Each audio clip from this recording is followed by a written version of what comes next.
ગોધરાના શહેરા ભાગોળ વિસ્તારમાં પણ પાણી ભરાયા છે, જેમાં ઢીચણસમાં પાણી ભરાઈ જતા વેપારીઓને ભારે હાલાકી પડી રહી છે। સીતાસાગર તળાવમાં સતત વરસાદી પાણીની આવક થઈ છે। એક ગેટ ખોલવામાં આવતા પાણી જાહેર માર્ગ ઉપર ફરી વળ્યા હતા। પંચમહાલ જિલ્લામાં વરસેલા ધોધમાર વરસાદના કારણે પંચમહાલ જિલ્લાના આજે અનેક નદી નાળાઓ છે તળાવ ઓવરફ્લો થયા છે।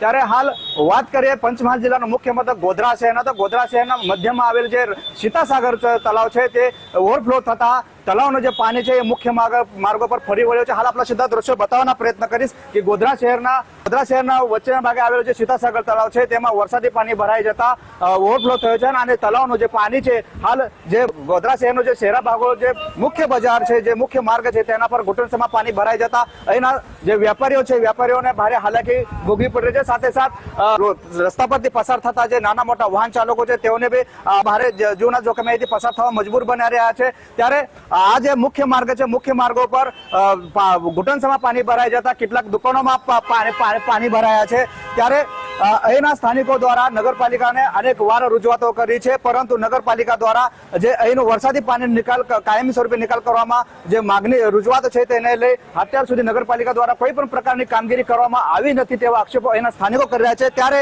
આજે વરસાદી પાણીનો વહેલી તકે નિકાલ કરવામાં આવે તેવી હાલ અહીંના સ્થાનિકો માંગ કરી રહ્યા છે, પરંતુ આ જે મુખ્ય માર્ગ છે મુખ્ય માર્ગો પર મોટા ખાડા છે। ત્યારે આ ગટરનું પાણી તેમજ વરસાદી પાણી આ રસ્તા પર ભરાઈ જતા ખાડા જે અહીંના જે સ્થાનિક વ્યાપારી છે તે વેપારી અવર જવર કરતા રહદારીઓને જે ખાડા ક્યાં છે તેની પર સલાહ સૂચન આપી રહ્યા છે। તો કેટલાક વેપારીઓ છે તે પોતાની દુકાનના સામે પાણી ભરાઈ જતા દુકાન ખોલી શકતા નથી, તેઓના ધંધા રોજગાર પર અસર પડી રહી તેઓ હાલ સ્થાનિકો જણાવે। ત્યારે વહેલી તકે તંત્ર દ્વારા આ જે વરસાદી પાણી છે તેનો કાયમી નિકાલ કરવામાં આવે તેવી હાલ માંગ કરી રહ્યા છે। Namdev Patil, Gujarat first news, Godhra, Panchmahal.